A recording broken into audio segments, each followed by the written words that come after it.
the day of the surgery, I got up, made sure I packed my electric toothbrush, and off my husband and I went. So I walked through the doors and you think, oh, again, here we go. I know it has to happen, but you're still a little bit apprehensive. I was checked in at about 7 a.m. It's always a nice early start when you're having surgery, and it was nil by mouth from the night before, so I wasn't too unhappy about that. The nurse comes and she gives you these white stockings to put on your legs so that you don't get blood clots, because you're going to be lying for a while, and you're obviously put into a theatre gown. And the anaesthetist came in and saw me and explained what was going to happen, and I had a pre-med. He gave me some medication just to calm me down before the actual anaesthetic. The nurses realised that I might have had some fears, so they came to me and said to me, do you want to talk about any of this before we go in? And I said, no, I think I understand what's going to happen to me. So I was quite prepared just to lie there and relax. The most marked memory I have is that of the anaesthetic, particularly the block anaesthetic into my neck, which was quite an ordeal. And of course, at that point, I'm still awake, and it's a procedure that I hadn't had before. But within the space of a minute to 2 minutes, it's all over and you're asleep. My surgeon did come out and say, "Morning, Lynn, you well?" "Yes, let's get the show on the road. Just relax, enjoy the ride," they say to you, and off we went.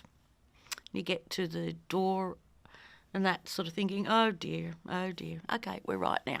It's going to be I'll be asleep and it'll all be fixed. I was wheeled into the theatre then, and you see these great big bright lights over, and the surgeon's there with his mask on. He looks like somebody from outer space, but he tells you everything's going to be okay, and then the anaesthetist comes up and taps you on the arm and tells you to count backwards from 10, and you never ever get to 1, and you're out. And so the next thing you know, you've woken up and your arm's in a sling, and you're in recovery.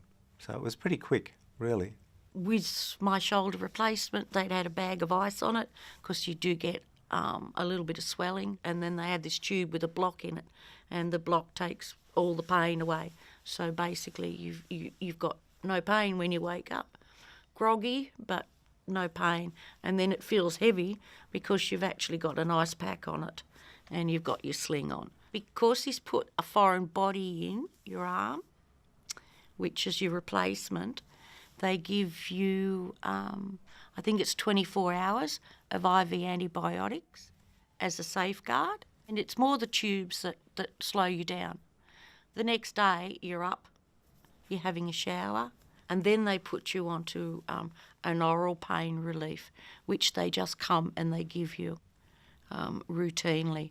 And they also put you onto an anti-inflammatory, which helps control the pain. The thing that I found strange was coming out of the anaesthetic, to feel my arm as a dead weight beside me. It was like something that wasn't attached to my body. It was just this heavy thing.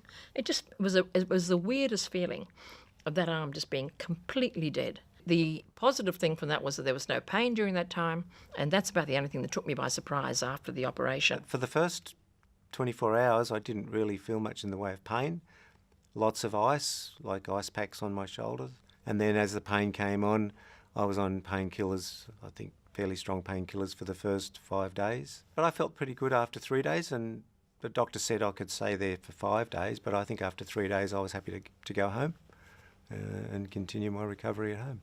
I stayed 3 days after my operation for care and for a bit of rehab, and I was discharged on the 4th day with medication, adequate pain relief medication, because it is a painful thing.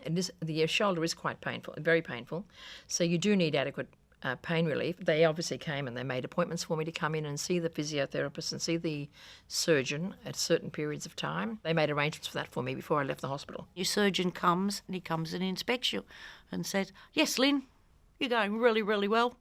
You may go home tomorrow."